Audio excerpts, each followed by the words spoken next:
Buenos días. Hoy nos encontramos con la líder víctima guayú, María Angélica Melgarejo. En primer lugar, queremos pedir su consentimiento para poder hacer esta entrevista grabada en audio, video y que los productos de esta entrevista sean utilizados por la Comisión de la Verdad y para darle a conocer al mundo qué fue la victimización que tuvieron sus pueblos. ¿Tenemos su consentimiento? Sí, señor. Yo, María Angélica. Yo, Angélica María Melgarejo Trejos, enlace con Fuerza Pública del Resguardo Coguimalayo Arhuaco y lideresas de mujeres víctimas en el distrito de Santa Marta, autorizo para que el contenido de esta entrevista sea utilizado en la Comisión de la Verdad y para lo que sea necesario para la prosperidad de las mujeres víctimas indígenas en Colombia. Gracias, Angélica María.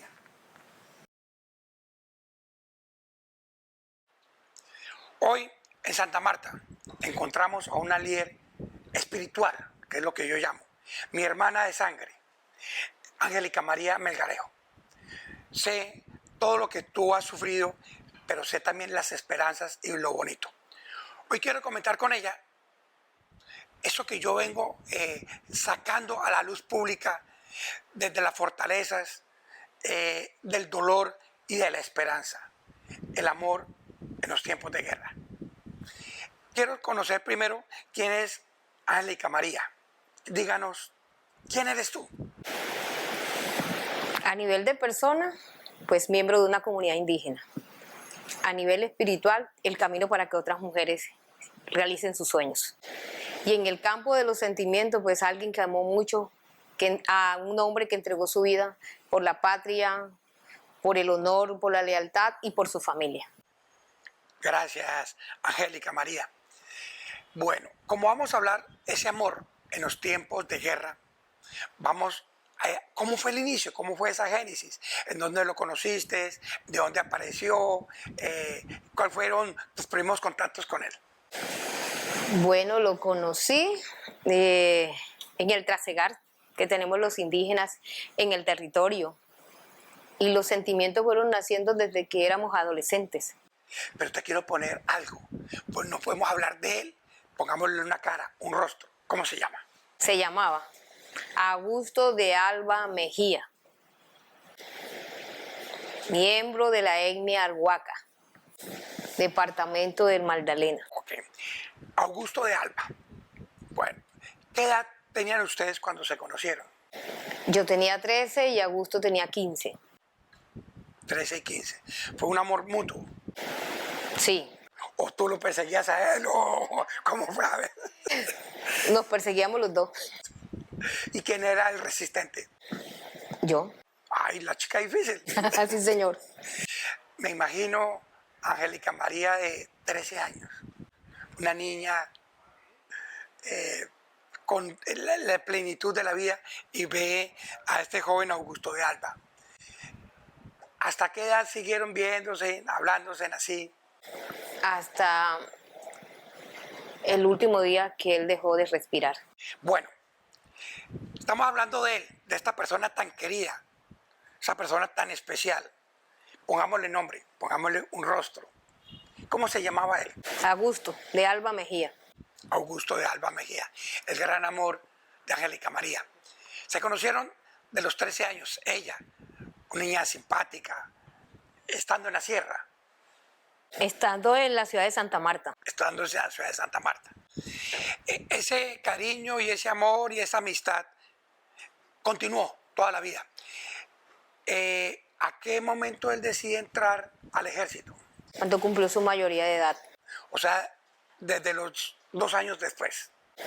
Digamos que 3 años después. 3 años. ¿Él te dijo, o para ti fue sorpresa, o lo hablaron, de que él iba? No, lo veníamos hablando desde niño porque él siempre había admirado en la carrera militar. Y creo que si el amor es mutuo y la felicidad hace el complemento del desarrollo de esa persona, pues hay que dejar ser, si no, no sería un amor verdadero. Ok. Quiero mirar momentos especiales. ¿Cómo fue el día que él se incorpora al ejército? ¿Tú dónde estabas? ¿Qué le dijiste? Allá. Fui al batallón con él. Fuiste al batallón con él. Y oye, voy a poner una palabra, lo entregaste, lo llevaste allá. Lo acompañé. Lo acompañaste. Y despedía. Hasta luego. Hasta luego. Sí, como te digo, en las comunidades indígenas nosotros no somos como muy afectivos, en el sentido de llorar por procesos que son propios del transcurrir de nuestra existencia en el mundo terrenal. Entonces para mí era como que el desarrollo de él como hombre y como persona. Entonces, si lo amaba y lo amo aún, aunque no esté en este mundo, para mí él hizo lo que deseaba, lo que quería, lo que anhelaba. Ok, una buena filosofía, una muy bonita. Es lo que nos ha de pasar, no tenemos por qué entristecernos porque es nuestro destino. Sí. Okay. Lo dejaste ahí, lo acompañaste, espiritualmente lo seguías acompañando y te viniste a tu casa. ¿Cuándo lo volviste a ver por segunda vez? 3 meses después. ¿Y cómo lo viste? Ah, no, ya distinto. El cabello corto, es de ver un hombre con el cabello largo, más largo, por decir, más allá de la mitad de su cintura, a verlo así con el cabello corto, con el atuendo militar, con una arma de fuego encima. Eso era distinto, pero el amor y los sentimientos seguían siendo los mismos y creo que aún más fuertes. O sea que ese corazón te salió apenas viste. Sí. Y ya yo tenía... Bueno, quiero ver... hija, la primera hija de los dos. Ya tenías la primera niña de los dos. ¿Y la llevaste ese día? Sí, claro. Quiero entender en esa cosmovisión de ustedes, él tenía el cabello largo más abajo de la cintura. Y entrar al ejército es decir, voy a raparme el cabello. ¿Qué significó para él cortarse el cabello? Fuerte, pero es una prueba más de la realización de sus sueños. Yo pienso que eso es un gran amor por la institución. Porque para ellos, para ustedes, el cabello es tan importante. Es decir, luego, por poder entrar al ejército, cortarme el cabello y ser como las normas de la institución. Sí, y lo difícil, porque no todos los indígenas tienen el permiso o tienen, digamos, el espacio de entrar a la fuerza pública así como tal, tan fácil. Es difícil. Fue difícil el pedirle permiso a su abuela, que era la que pues lo había criado y lo había tenido hasta el momento. Y la abuela, cuando él se fue al cuartel, ¿qué le dijo? ¿O le dio el permiso y qué le dijo? Sí, le dio el permiso, solamente le dijo que cuidara la integridad física y que no fuera a traicionar la cultura de donde venía. Ok. Bueno, lo ve a los 3 meses. Ya tenían una niña. ¿Qué edad tenía la niña? 2 años. 2 años. O sea, ese momento tu niña no lo recuerda. No. ¿Qué más pasó de ahí en adelante? Pues seguí trabajando y digamos que él en lo suyo y yo en lo mío. Difícil, viví momentos difíciles porque era asumir que era una madre soltera. Y al año que ella estaba ahí, regresó y pues dijo que lo habían trasladado. ¿Para dónde lo trasladaron? Entre La Gabarra y Tibú Norte de Santander, en un corregimiento que se llama Juan Frío, en una población que se llama Los Rosales. Eso hacen ya 23 años, muy poco me acuerdo. Y digamos que como para olvidar esos momentos tan fuertes que viví, he decidido, digamos, el bloqueo mental de no acordarme de ciertas cosas. Para mí eso yo lo eliminé, lo borré de mi mente, aunque son recordaciones que se graban en el alma y en el corazón. Lo trasladaron a La Gabarra y tenías comunicación con él. Y claro, al año él dijo que ya nuestra hija mayor tenía 3 años y él dijo que tenía que ir para allá, cuando estaba él, porque le habían dado a cuidar un terrateniente, un señor de allá. En esa época casi los soldados de la línea como campesina, porque no eran muy reconocidos los étnicos como tal, no los llamaban hace 23 años, no, un soldado étnico, no le daban como el auge o el renombre o el reconocimiento de pertenecer a una comunidad indígena como Eran lo hacen. generales, sí. Sí, entonces él me dijo que tenía que ir. Yo fui, de allá concibimos a mi segunda hija. ¡Upa! Siguió el gran amor. Sí. La segunda hija. Bueno, y llega el momento en que él fallece. Hablemos de ese momento. Bueno, creo que eran como unas festividades. Yo no llevaba mucho, como un año allá. No, es difícil a uno adaptarse a una cultura que no es la tuya, a pesar de que allá habían dos personas del departamento del Magdalena, una señora de Fundación y otra de Ciénaga. Llegaban, pues, habían unas festividades propias de esa población. Sí habían escuchado y se le habían dicho a muchos de los terratenientes o hacendados o ganaderos de la región y agricultores de que tenían que pagar una cuota de participación y apoyo a los grupos que habían allá. Para mí eso era nuevo, no conocía que habían personas armadas al margen de lo que yo conocía como fuerza pública. Eso para mí era algo nuevo. Y que fueran apoyados por fuerza pública del país vecino, tampoco. Porque eso sí lo vi yo hace 23 años, el apoyo que había de la fuerza pública de nuestro país vecino. Digamos que para mí de pronto eran personas que eran de la fuerza pública de allá, pero que hacían actos como de corrupción, porque eso es corrupción, apoyar a alguien que no es para hacerle daño a una población. Ingresaron, creo que el triple o el 4 veces el número de ellos que los militares que habían ahí en esa época. Podía decir yo que habían como unos 30 o 40. Y mi difunto esposo hacía parte de los 18, 19 militares que fueron vilmente masacrados. Bueno, hoy nos vamos a tomar y hacemos un espacio para tomarnos un café de la sierra. ¿Qué café es este, Eduardo? Café Arhuaco de la Sierra. Café Arhuaco de la Sierra. ¿Cuál es la consistencia del café? Término medio. Término medio. Ok, entonces, por nuestros hermanos mayores, Muchas gracias. un tinto que yo creo que nos sirve para estos momentos. Bueno, mire que aquí hay dos cosas importantes. Dentro de la cultura de ustedes, nunca habían conocido gente diferente a la institucionalidad, a la fuerza militar armados. Llegan allá a la Gabarra y encuentran otros tipos armados ilegalmente apoyados por el país vecino. Sí. Hace 23 años. O sea, me deja impactado porque no es hoy que lo están haciendo, sino hace mucho tiempo lo venía haciendo. Y tú lo viviste, tú lo conociste de primera mano porque estabas allá. Y hago, digamos, de pronto la salvedad que jamás había hablado ni había estado en una entrevista de hablar de mi pasado doloroso y todas estas cosas como ahora. Jamás habían revivido para nosotros revivir la historia, recordarla para no volverla. Yo con todo respeto digo, eso es duro, pero quería, porque es que cuando no conocemos la historia, la gente no lo ve, dicen, no, eso vivieron felices y contentos y no pasó nada acá. Pero ver el dolor, el sentimiento, es que quiero que ustedes se imaginen ese momento. Un indígena quiere prestar servicio militar y le pide permiso a su abuela. Da algo de sí, que ese es su cabello, sus tradiciones.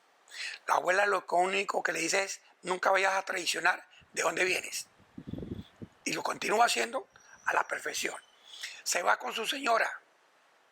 Tiene una niña luego. Y el amor hace que ella se vaya hasta donde está él, en una zona que ya conoce que es muy peligrosa y de alto riesgo. Pero es que ese es el amor en los tiempos de guerra. Que el amor de una mujer por su esposo no tiene límites. Pero sobre todo, por lo que son ustedes y como ustedes piensan. Y eso es lo que quiero resaltar. Bueno, y estaban en esas festividades, le piden una extorsión, porque eso de colaboraciones, si no lo da, te vas o te mueres. Bueno, ¿qué más sucede? Bueno, lo primero que hicieron fue asesinar a los docentes. En ese caso, yo recuerdo que asesinaron a una mujer. Literalmente a sancocho limpio. Le vaciaron ollas calientes de los sancochos que estaban preparando en esa época encima. La amarraron a unos postes de las, como especie de, yo no sé cómo es, de una cancha de fútbol, y habían unos arcos hechos de madera. Ahí amarraron a los docentes de esa comunidad. O sea, ahí... una palabra, a sancocho limpio. Tenebroso. Sí, creo que hay muchas cosas dentro del conflicto interno y de muchos que vimos las víctimas que no fueron documentadas, sino ahora que nosotros estamos hablando, porque muchos no hablaban.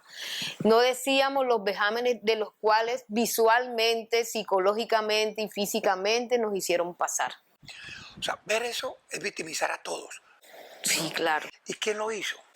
Pues eran unos hombres normales, pero nosotros siempre escuchábamos que hablaban de alguien que le decían el iguano. Ahí viene alias el iguano, el iguano, el iguano. Yo como soy de aquí de la región Caribe, yo decía, tiene que ser alguna persona que te parece como un animal, un igual, una iguana. Ahí tiene alias el iguano, alias el iguano.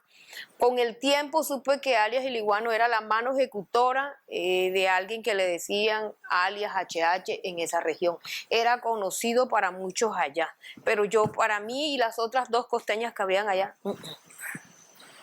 Bueno, y mataron los docentes. ¿Cuántos docentes? Pues yo solamente alcancé a ver los de la profesora porque como a uno lo ponían a formar como estilo militar, pero yo cerraba los ojos, yo no... En esa época ni sé que esa muchacha podía tener como entre 24 y 25 años, algo así. Bueno, ¿y qué más pasó en eso? Asesinaron a los docentes porque los docentes eran blanco militar por enseñar a la gente de esa región a leer y a escribir y a conocer sus derechos.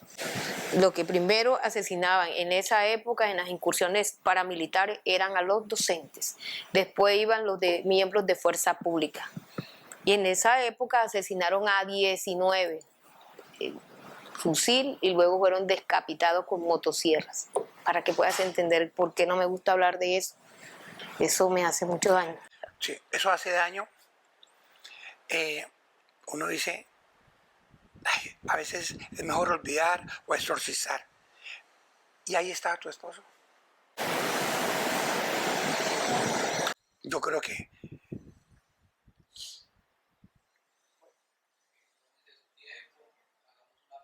hagamos una pausa. Vale, hágale acá. Gracias. Gracias por compartir. Sí, gracias por compartir. Porque a las mujeres que estábamos allá, una señora se sacrificó por salvarnos a nuestros hijos.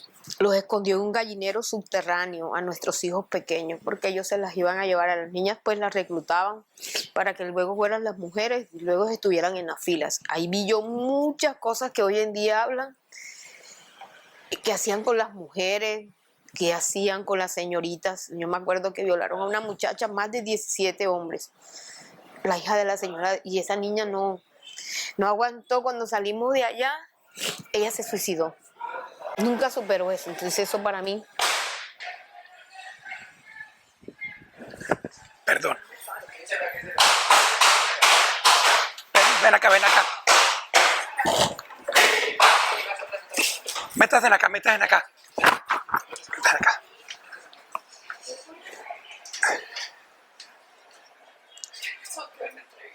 ¿Qué sería? Sí, sí. Aquí hay muchos escoltas, cuidado. Y ahí están los escoltas, están los cabildos. No, lo mío, no, ya.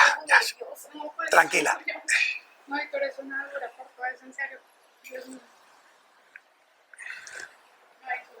Bueno, ya como que se calmó, pero esperen acá, espera. ¿Qué pasó? ¿Qué? El celular mío, ¿dónde está? Todo está allá. Todos están afuera. No, mi celular. Todo está allá. Déjalo ahí, déjalo ahí. Espera. ¿Ya? Que iban a robar algo. ¿A dónde?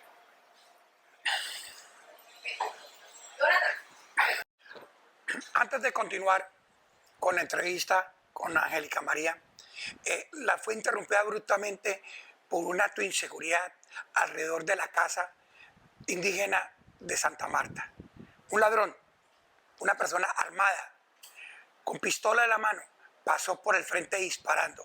No sabemos los motivos, si era para robar o para atentar contra alguien. Lo cierto es que dentro de la casa indígena quedaron impactos rompiendo elementos y dañando unos carros del grupo de protección. La UNP, el Estado del gobierno debe ponerle mayor cuidado a lo que acaba de suceder. Ellos lo vienen solicitando y no es suficiente. No es suficiente porque lo acabamos de ver en vivo y en directo. Quedaron en los audios los disparos que lo sucedió aquí enfrente, a pocos metros de donde estamos grabando. Qué inseguridad para nuestros hermanos mayores. Bueno, como dice, que siga la función. Estamos en unos momentos dolorosos en que ese grupo del Iguano incursiona en ese sector de la Gabarra, mata a unos docentes y mata a 19 soldados. Los coge, los desarma, los asesina y les corta la cabeza. Dice uno, ¿eso sucede en Colombia? Sí, sucedió en Colombia y sigue sucediendo en muchas partes del país. En aquellas comunidades desprotegidas y en aquellas comunidades donde la presencia de estos grupos infringen todos los derechos humanos, todo el derecho internacional humanitario. Siguen asesinando ciudadanos colombianos, siguen asesinando militares. Terminamos, antes de que sucediera este doloroso hecho del atentado que se vivió acá, en que Angélica María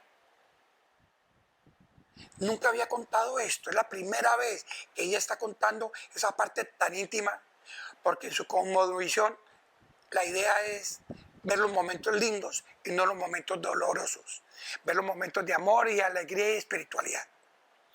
Pero hoy lo estamos haciendo por una sencilla razón, que si no lo denunciamos, si no lo vemos, esto nadie lo va a conocer y nadie va a decir esto sucedió. Por eso, continuemos con esto, Angélica María.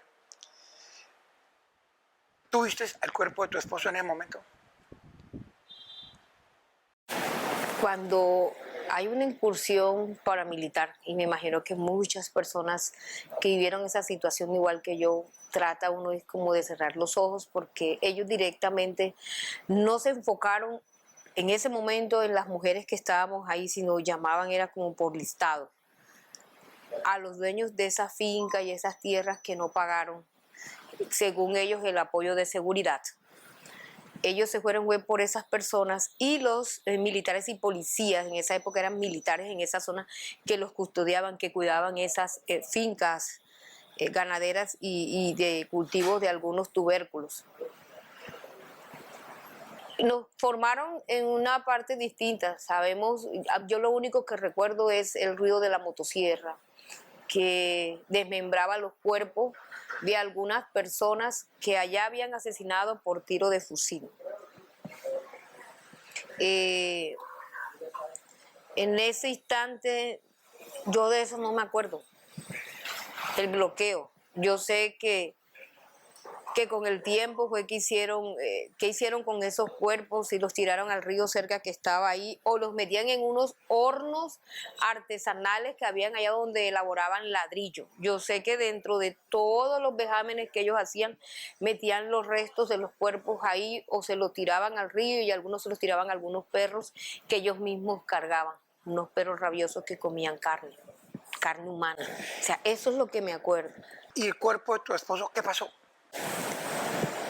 Nunca supimos qué hicieron con los restos de ellos hasta hace como unos 6 o 8 años, que alguien de allá de la zona, antes de que lo asesinaran, organizó un grupo para buscar los restos de las personas que fueron asesinadas hace 23 años, como para que uno tuviera como el dolor. Yo siempre vivía como una herida abierta, porque no sabía dónde ir después de tanto tiempo a llorar, a orar, a hablar, no sé, porque no tenía los restos humanos de Augusto, sino casi, digamos, 20 años después o 18 años después, que esa persona los encontró, los entregaron, un mecanismo que habían de búsqueda y fueron entregados. Parte, no completo, parte de esos restos humanos. De Augusto. Y ya hiciste el duelo, ya están nuevamente depositados en la madre tierra. Sí. Ya tienes un sitio a donde ir a orar. Sí, lo que pasa es que nosotros los indígenas nos vamos, simplemente están depositados los restos ahí y ya. Y ya. Para yo orar, no necesito orar, solamente es ver el rostro de mis hijas y ahí lo veo a él. Entonces es vivir. Bueno, 23 años. Sí. 23 años siendo la esposa de un militar asesinado. Sí, señor. Como tú, hay otras mujeres. Y me has contado lo que han vivido ellas y ustedes hicieron una asociación. ¿Cómo se llama la asociación? Asociación de Mujeres Indígenas Nacajulacat. Esa asociación reúne a las esposas de militares y policías asesinados dentro del conflicto que buscan el apoyo, el progreso, la solidaridad y dar a conocer qué fue lo que pasó con sus esposos. Una pregunta, ¿por qué no son viudas? Porque se murió el cuerpo, pero el espíritu sigue estando vivo y nos ha ayudado durante estos tiempos y durante todos estos años a las madres, a las abuelas, a las hermanas, a las primas y a las esposas y a los descendientes de esos militares y policías a seguir el camino de la vida. Nacajulacat es una palabra guaraní que significa caminos de vida. Y eso es lo que es Nacajulacat, el camino de vida para seguir, para salir adelante. El dolor para las mujeres étnicas que la conformamos no es un por qué, sino para qué. No quedarnos en el dolor, no vivir en amargura, sino ser mujeres emprendedoras que ayudan a otras a superar ese dolor.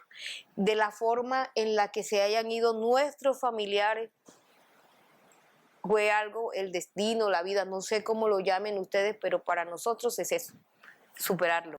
Superarlo. Bueno, pero mire que el amor no es de ella con su esposo, sino son de sus padres. Ella, una persona, su madre, perteneciente al pueblo guayú, se casa con otro pueblo ancestral guaraní de Paraguay. O sea, sus padres son de dos pueblos, uno del sur de Sudamérica y uno del norte de Sudamérica.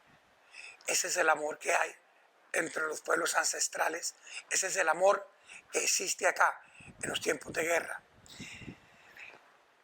Cuéntanos sobre estas personas que han estado contigo en superar y el destino los ha llevado a unirse. ¿Qué es lo más bonito que ha escuchado de ellas? ¿Me estás hablando de mis padres o me hablas de las mujeres asociadas? De las mujeres asociadas. Bueno, ¿qué es lo más bonito que ha escuchado de ellas? ¿Cómo han superado el dolor las que son madres que perdieron a sus hijos? A través de algunas que les quedó un aliciente que son sus nietos y nietas. Estamos hablando de esas personas que están con sus nietos. ¿Qué les hablan estas señoras de sus padres? ¿Tú qué le hablas a tus hijas? Bueno, nosotros no les hablamos de la forma en que se murieron sus padres, jamás. Ellas nunca van a saber de qué forma murieron. Por eso esto no lo habíamos hablado antes. Para ellas murieron en el ejercicio de su deber, de la elección que escogieron de defender la nación.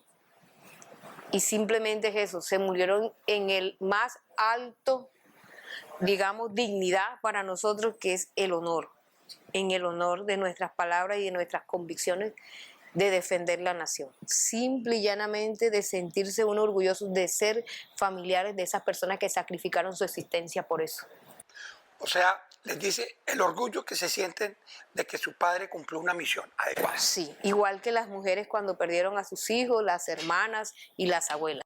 Y las abuelas. No se habla del dolor, sino se habla de la parte... No se habla de lo negativo, sino de lo positivo. De lo positivo. Por eso tal vez esto ha sido tan invisibilizado. Porque en la cultura occidental Lo que no se ve, no se profundiza, no se habla, no se conoce. Ustedes lo llevan en el alma, en el espíritu, lo ven y eso es bonito, eso es positivo. Pero hoy, desafortunadamente, viene al negacionismo y la gente piensa que no ocurrió porque no lo han hablado, no lo han comentado. Si tú volvieras a ver a Augusto teniendo 13 años, sabiendo que él se va a ir para las fuerzas militares, ¿tú qué le dirías a Augusto? Que vuelva a seguir su sueño. Porque es su destino. Sí. Y no hay por qué llorar, ni arrepentirse de lo que tú hiciste con una convicción fuerte para hacerlo. Y si hoy encuentras a un joven de diferentes pueblos de la sierra y que él te diga, Angélica María, yo sé que tu esposo fue militar, ¿qué me aconseja a mí que yo quiero ir a ser militar? Si tú lo tienes internamente grabado, concebido, es tu sueño.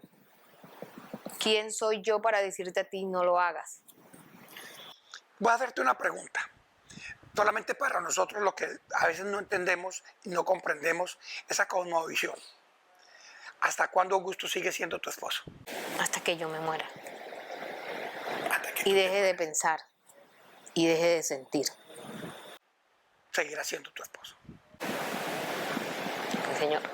¿Cuántos niños tienes tú? 2. ¿Cuántos nietos tienes tú? 1 solo. Uno solo. Es nuestro nieto. A nuestro nieto. Bueno, yo creo que Angélica nos da lo más profundo de ella, lo más profundo que dentro de su sentir y espiritualidad ha podido hablar con nosotros, porque esto no se comenta hacia afuera. Esto se supera y se acaba. Siempre en ellos está presente ese ser querido para quererlo. Y yo creo que le tengo que dar las gracias infinitas por habernos abierto tu corazón, tu espíritu y haber hablado hoy con nosotros. El amor existe y el amor es mucho más fuerte en tiempos de guerra. Muchas gracias, Angélica.